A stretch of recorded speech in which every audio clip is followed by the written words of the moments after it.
Familia, Dios les bendiga. No pudimos grabar en la reunión, se corta el teléfono, pero bueno, vamos a intentar nuevamente. Hablamos de un versículo que está en Santiago 4:7. Someteos pues a Dios, resistid al diablo y huirá de vosotros. Acercaos a Dios y Él se acercará a vosotros. Pecadores, limpiad las manos, y vosotros los de doble ánimo, purificad vuestros corazones. Afligíos y lamentad y llorad, vuestra risa se convierta en lloro y vuestro gozo en tristeza. Humillaos delante del Señor y Él os exaltará.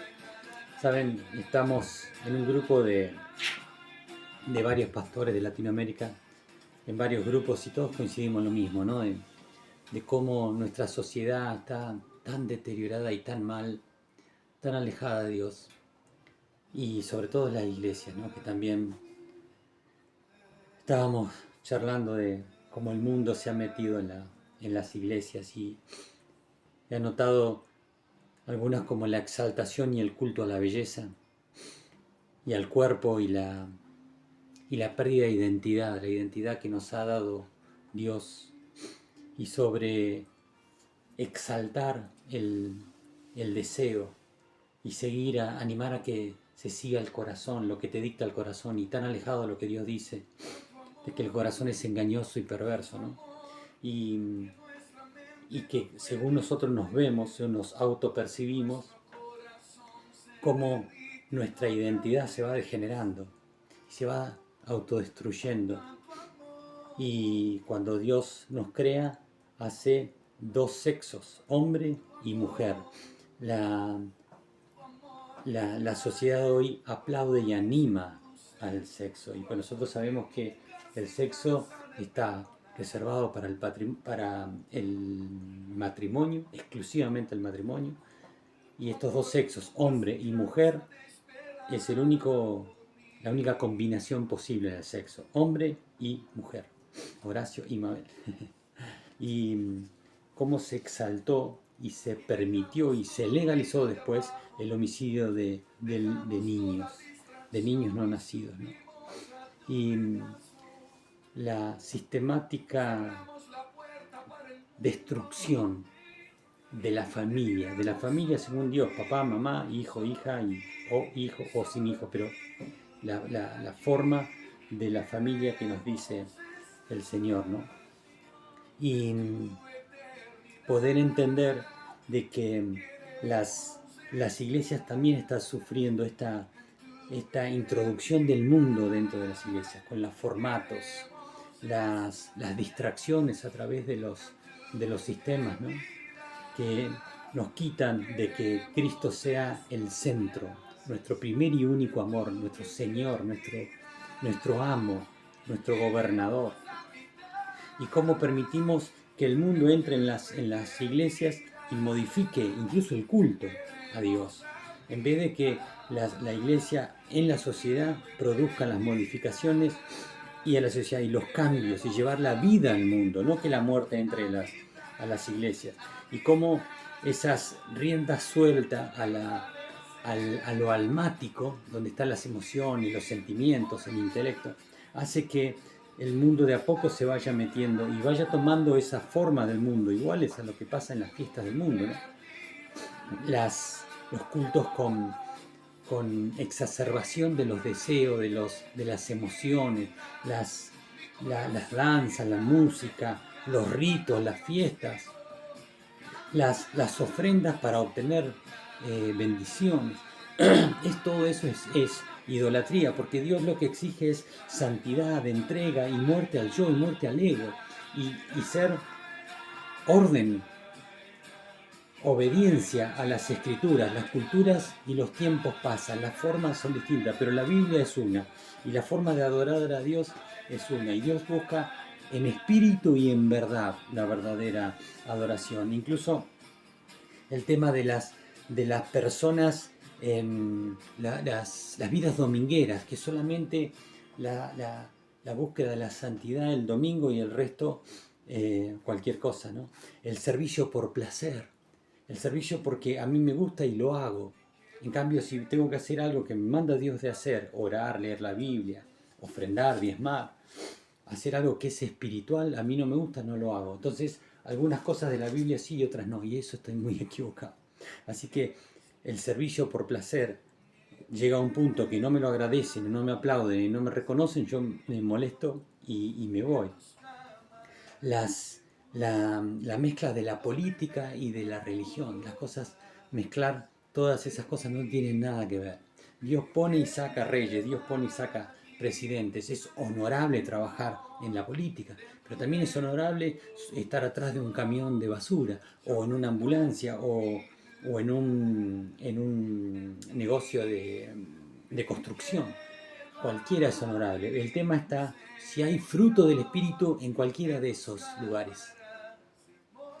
Si no hay fruto del Espíritu en el gobierno, trabajando como senador o trabajando como basurero, el que estoy equivocado y estoy mal soy yo. No le puedo echar la culpa a lo que yo estoy haciendo. Nosotros estuvimos viendo, lo vimos con Laurita Feliz, al profeta Balaam. ¿Qué pasó? Eso está en Números 22 y varios capítulos, 21, 22, 23, 24, 25 y termina en el 31. Y en 7 libros de la Biblia está mencionado Balaam. Mirá lo importante que es. Dios llama a esto la doctrina de Balaam en el Apocalipsis, que es tan perversa y tan destructiva la doctrina de Balaam. Te dice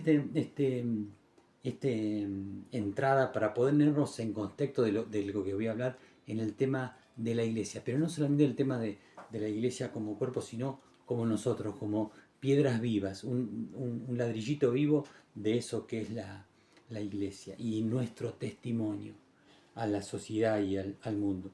En Números 22 nos dice que Balac manda a llamar a Balaam. ¿Qué pasó? El pueblo había salido de Egipto y estaba en camino a la tierra prometida. Habían llegado para cruzar, no pasaron a la tierra prometida y Dios los lleva otra vez 40 años a caminar en el desierto, donde los que no confiaron en Dios, no creyeron y por eso el pueblo no pasó, dejaron sus huesos ahí. Y toda la generación que pasa, que había sacado a Egipto de su corazón, entra a la tierra prometida. Estaban yendo por otro lado la tierra prometida y pasan por los territorios de Moab, de Amón, de Madián. ¿Y de dónde eran esos territorios? Esa gente que estaba ahí. Amón y Moab eran los hijos del incesto de Lot con sus hijas. Eran parientes, pero era un pueblo maldito, porque había nacido del pecado mismo de la familia. Así que eran conocidos primos, pero eran enemigos. Y entonces el rey de Moab, Balac, viene, los israelitas, imagínense 2 millones de personas, que vienen ahí y acampan, y ellos tienen miedo, y sabían lo que había pasado con el amorreo, con otro pueblo que antes, el pueblo de Dios llegaba y pedía permiso, mandaba cartas a los pueblos para decir, vamos a pasar, vamos a la tierra prometida, pasamos por sus tierras, en paz. Pero veían tanta gente, ese pueblo tan numeroso y que sabían de que Dios venía con ellos, los amorreos le dijeron no, encima le hicieron la guerra y Dios los destruyó, le dieron una paliza a los amorreos. Entonces eso era de Vox Populi y Balac, el rey de Moab, lo que dice, no, estos me van a destruir, me van a pasar por arriba. Dice que me van a romper como el búfalo arranca la grama, arranca el pasto y me van a destruir. ¿Por qué? Porque ellos sabían de que la oveja come el pasto de la mitad para arriba, pero deja la raíz. En cambio el búfalo con la lengua arranca la raíz y no volviendo a crecer lo que había. Pues ellos creían de que iba a pasar eso. Entonces el rey de Moab se junta con el de Madián y dicen, esto nos van a destruir, hagamos algo. Entonces ellos conocían un profeta que vivía allá por el río. Cuando se menciona eso, están hablando del Éufrates, muy lejos de donde venían después, donde vino Ur de los caldeos, donde estaban años más adelante los babilónicos.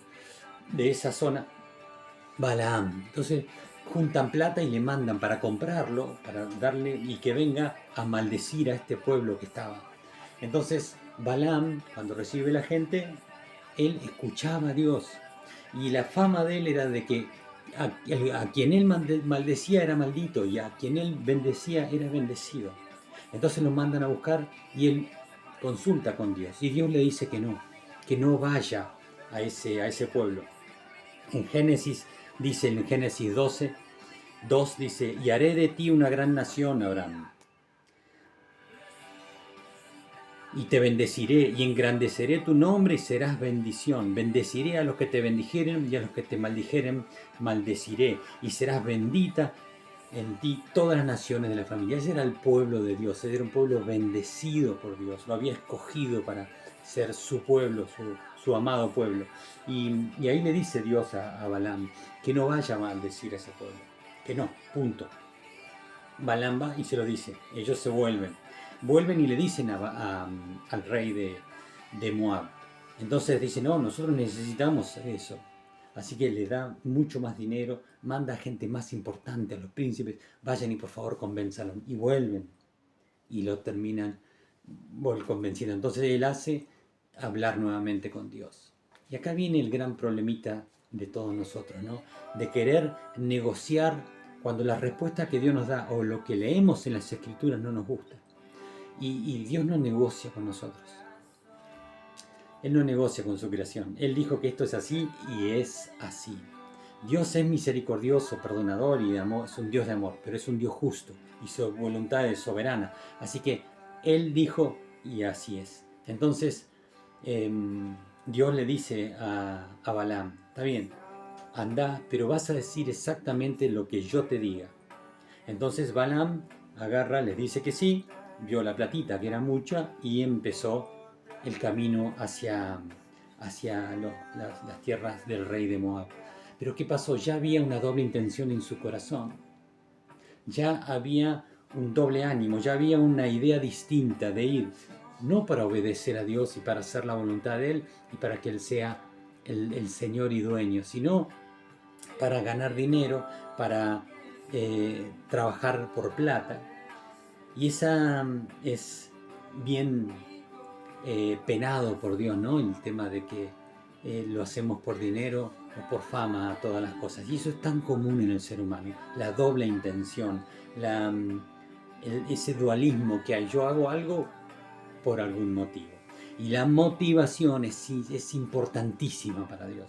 Entonces, lo que hace es, él sale para Moab. Y cuando Dios ve esa doble intención en el corazón de Balaam, le manda a un ángel para frenar el camino y para hablarle, para decirle que está equivocado. Pero el enceguecimiento era tal de Balaam que no ve el profeta, el que hablaba de parte de Dios, que Dios le hablaba y lo usaba, no lo ve al ángel. En cambio, en el asna que iba montado, el asna vio ese animal mudo y simple, ve al ángel con una espada desnuda parado enfrente. Entonces el asna salió para el costado, lo esquivó, y Balaam la castiga al asna y lo vuelve al camino. Se le vuelve a aparecer el ángel otra vez, se le pone delante, entonces el asna se va para el costado para esquivar al ángel y le agarra la pierna contra la pared, contra la montaña al profeta, y este se enoja y le vuelve a castigar y la trae al camino. La tercera vez que se le presenta al ángel, le cierra directo el camino, imposible pasar. Entonces el asna lo ve al ángel y de temor se tira al piso.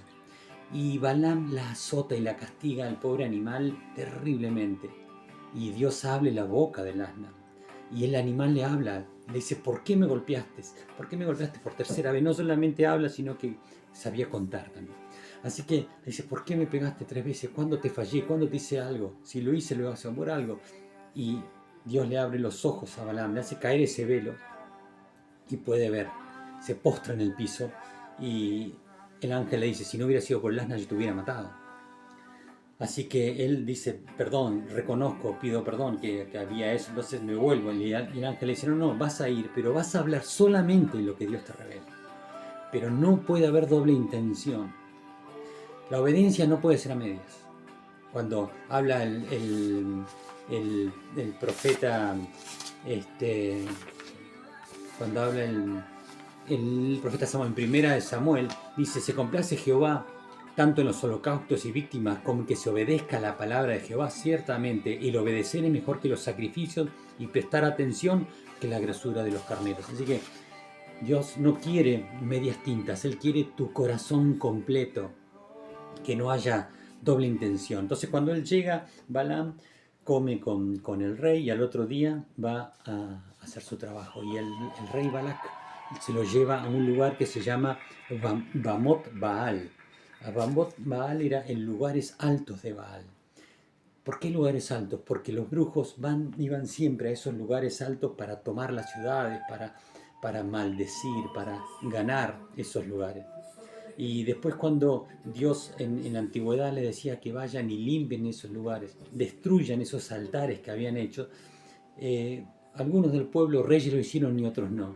Los que lo hicieron, Dios dice: ustedes, gracias, destruyeron esos lugares altos. Hoy Cristo nos da el poder a través de su Espíritu Santo para destruir esas enmarañadas cosas que hace el diablo. No tenemos que ir a lugares altos. Eso era del Antiguo Testamento, del Antiguo Pacto. Hoy nosotros no necesitamos ir a tomar una ciudad e irnos arriba a orar. Eso no lo dice la Biblia.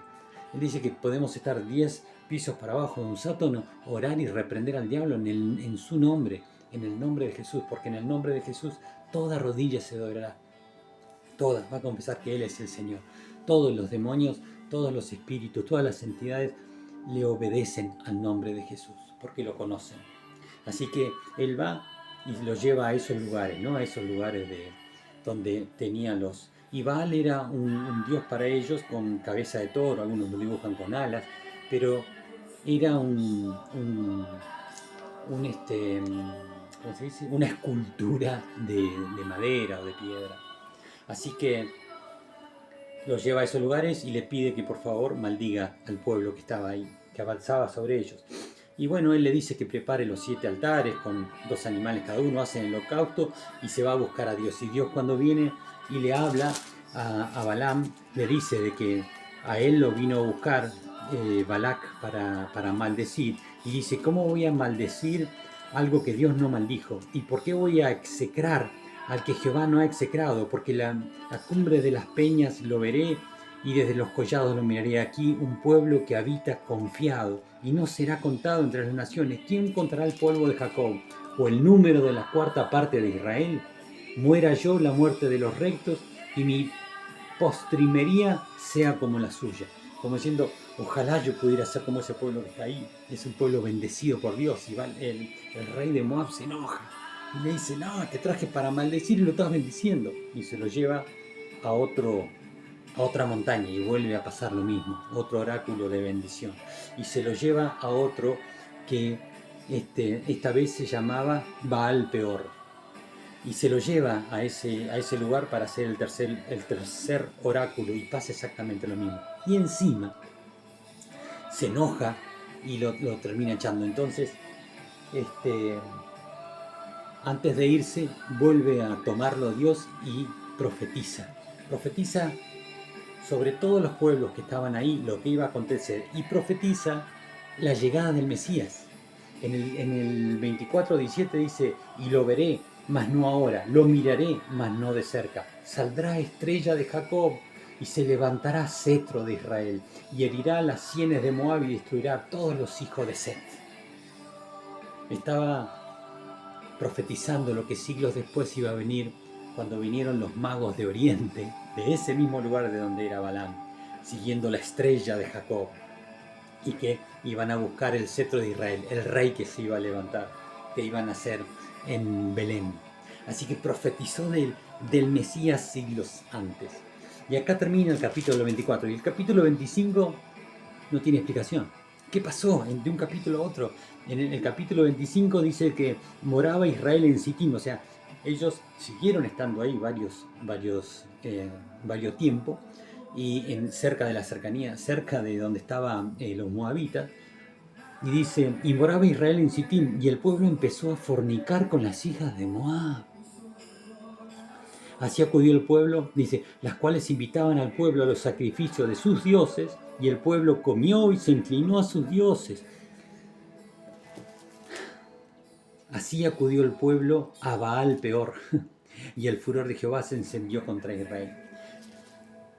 Vino Baal a profetizar, a maldecir, y Dios los guardó. El pueblo ni se enteró lo que pasaba, porque eso estaba pasando en el reinado de Moab. El pueblo fue bendecido, cubierto por la mano poderosa de Dios. Pero después, cuando ellos se van, se quedan acampando ahí y los hombres empiezan a tener relación con las mujeres moabitas. Y a través del sexo y de la seducción y de las tentaciones y de la corrupción empezaron a meterse dentro del pueblo. Esa maldad empezó a meterse de a poquito adentro del corazón de los israelitas y empezó a ganar terreno y los termina llevando al mismo lugar donde Balaam estaba queriendo maldecir, pero no pudo, sino que bendijo a Baal Peor, ese lugar alto de Baal, y terminan adorando a los dioses. Mirá cómo estas cosas tremendas, ¿no? Que pasan en el corazón del hombre. De afuera no puede, Dios los guarda, pero de adentro no, porque te da la posibilidad a vos, con el libre albedrío, de elegir tu destino. Pero de adentro el diablo se metió y lo llevó. Y vino una plaga de 24.000 muertos en el pueblo de Dios.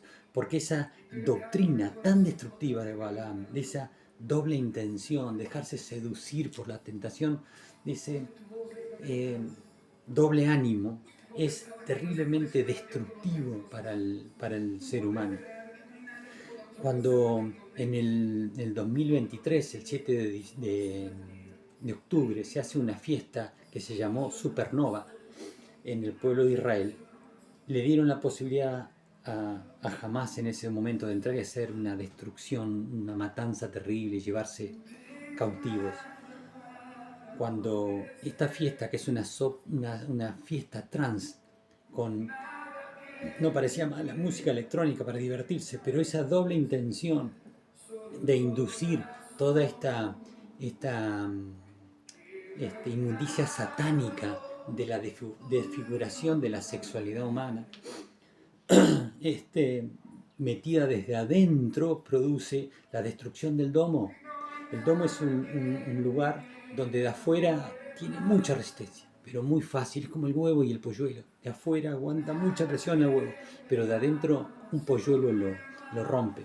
Y el domo de hierro que estaba en ese momento en Israel fue mirá que venía cualquier misil y lo destruían. Una ave que pasaba el segundo domo era detectada y no detectaron todas estas cosas que vinieron por aire y por tierra, porque eso venía de adentro. La elección fue desde adentro del corazón. Dice en Apocalipsis que es tan destructivo, y que Jesús le habla a la iglesia de Pérgamo y le dice: pero tengo algunas pocas cosas contra ti. Que tienes ahí es lo que retienen la doctrina de Balaam, que enseñaba a Balac a poner tropiezo ante los hijos de Israel. Esa doble intención, ¿no? De hacer algo por dinero, de hacer algo por fama, de hacer algo para obtener algo para mí. Y Dios dice de que es preferible. ¿Y por qué? Porque ellos no solamente lo hacían mal, sino que lo enseñaban y arrastraban a otros, a los niños, a los nuevos, a tener esa misma doble animosidad, esa actitud de hacer las cosas con un doble sentido. Y dice en Mateo 18 que a cualquiera que haga tropezar a alguno de estos pequeños que creen en mí, mejor fuera se le colgase al cuello una piedra de molino de asno y se le hundiese en el fondo del mar. Dios es muy severo. En 7 títulos, en 7 libros, habla sobre las doctrinas de Balaam, esta cosa de doble sentido, de doble intención. En Judas, el hermano de Jesús y de Jacobo, él escribe de 3 tipos de personas que hicieron lo que quisieron, hicieron su voluntad, no respetaron la voluntad de Dios y no hicieron lo que Dios les había marcado, hicieron lo que quisieron. O sea, esas dobles intenciones siempre estuvo y se dejaron llevar por eso. Y tuvieron un mal fin. Cuando habla de hay de ellos porque han seguido el camino de Caín y se lanzaron al lucro del error de Balaam y perecieron en la contradicción de Coré. en Caín, que en Génesis 4 habla de la envidia y la venganza que termina matando al hermano. En Balaam, que profetiza por dinero y por fama y por retribuciones. Y no sigue los mandatos, no seguía los mandatos que Dios había dado. Y luego el de Coré, que está en Números 16, que se rebela contra los líderes que había puesto Dios. Dios había puesto a estos líderes y ellos se rebelan porque quieren ellos ser los líderes. Y termina tragándose la tierra. Así que en esta historia se muestra esa doble intención en las cosas que hacemos y Dios las condena porque dice que son, hoy como decía Mónica, una, una destrucción total de la humanidad, ¿no? Porque muestra orgullo, egoísmo, desconfianza, avaricia, celos, envidia, codicia de poder, mostrando el menosprecio de la voluntad de Dios, totalmente, ¿no? Entonces, la tenemos en todas estas historias de Balaam y la burra y el ángel, de Balaam y Balac y el